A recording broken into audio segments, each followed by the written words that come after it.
Guys, অনেক দিনের একটা কথা মনে পড়লো। প্রায় অনেক বছর আগে যখন আমি ক্লাস 6 এ পড়ি, তখনকার কথা একটা মনে পড়লো আজকে আমার। তা বলছি, এই কথাটা যেহেতু মনে পড়ছে আজকে আমি আপনাদেরকে সেটা বলবো। প্রায় 2006 সালের কথা। তখন আমি কিন্তু ক্লাস 6 এ পড়ি। তখন কিন্তু এই ঘটনাটা আমার চোখের সামনে হয়েছিল। মানে কথাটা খুব মনে পড়তেছে।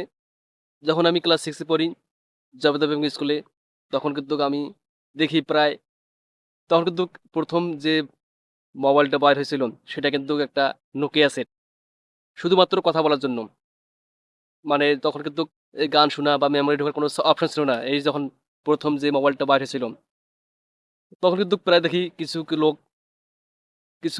লোক এই মোবাইলটা ব্যবহার করতো। বেশি লেখাপড়া তো জানতো না। হয় নিজের নামটা বা কিছু লিখতে পারতো। প্রায় ক্লাস 1 এ পড়ছিল বা 2 এ পড়ছিল, এরকম মনে হবে। তখন কিন্তু সেই লোকগুলার হাতে এই মোবাইলগুলা দেখছিলাম ইউজ করে। তখন আমি ভাবি কিন্তু অনেক চিন্তা ভাবনা করি, গভীর চিন্তা করি। আসলে একটা মোবাইল কিভাবে চলায়? একটা মোবাইল আমি মনে করি বোধহয় একটা মোবাইল চালাইলে অনেক শিক্ষিত হবার লাগবে, অনেক কিছু জানতে হবে, জ্ঞান থাকতে হবে। সেটা আমি কিন্তু গভীরে চিন্তা করি। আসলে সাধারণত আমি ভাবি এই লোকটা নিজের নামটা লিখতে পারে। মানে বলছি তো 1-2 গেছিল মনে হয় স্কুল-টিস্কুল। সে লোকটা একটা মোবাইল চালাতে পারে। আমি ভাবি কিন্তু চিন্তা করি। আসলে তখন ছিল 2006 সালে আর এখন 2025 সাল। এখনকার যে মোবাইলের ব্যবহারকারীরা দেখি, আমার মনে হয় তারা জীবনে কোনো স্কুলের বারান্দা যায়নি। নিজের নামটাও স্পষ্টভাবে বলতে পারে না। তারাও দেখি এখন স্মার্টফোন ইউজ করে, আইফোন ইউজ করে, 3G ফোন ইউজ করে, বড়, বড় মোবাইল বাটন ইউজ করে, ট্যাব ইউজ করে। নিজের নামটাও বলতে পারে না স্পষ্টভাবে। স্কুল তো জীবনে স্কুলের বারান্দা যায় নাই। আসলে দেখেন একটা জিনিস, যদি আপনারা লেখাপড়া যদি না করতে পারেন বা কোনো কিছু না স ওই সম্পর্কে কিছু না জানেন, অবশ্যই যে জিনিসটা নিয়ে চর্চা করিবেন, ভালো কিছু চর্চা করতে, করতে অবশ্যই কিন্তু তার মধ্যেকার অপশন বা জিনিস মানে সবকিছুই আপনারা শিখতে পারবেন। আসলে এটা বাস্তব।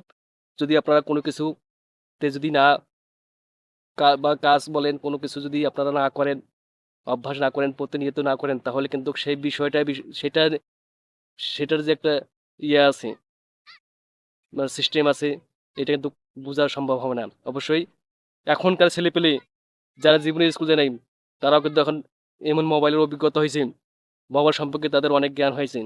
অনেক কিছু বিষয়ে তারা দক্ষ এখন কিন্তু। দেখবেন যারা লেখাপড়া করেছে, বিসিএস ক্যাডার বা এরা তারাও কিন্তু এই 3G মোবাইলের সম্পর্কে কিছু জানে না। আর যারা স্কুলের বারান্দা জীবনে জানে তারাও কিন্তু এই মোবাইল সম্পর্কে অনেক কিছু জানে। অনেক সিস্টেম জানে।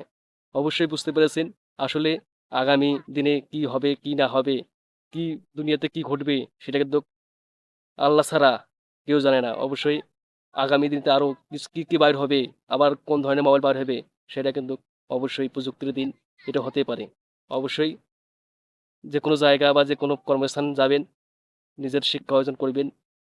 সেখানে যদি আপনি কাজ করতে না পারেন তাহলে আপনি সেখানের কাজের মর্ম বা সিস্টেম পদ্ধতি শিখতে পারবেন না। অবশ্যই বুঝতে পেরেছেন। আমার আজকের ঘটনাটা বললাম। সবাইকে অসংখ্য ধন্যবাদ।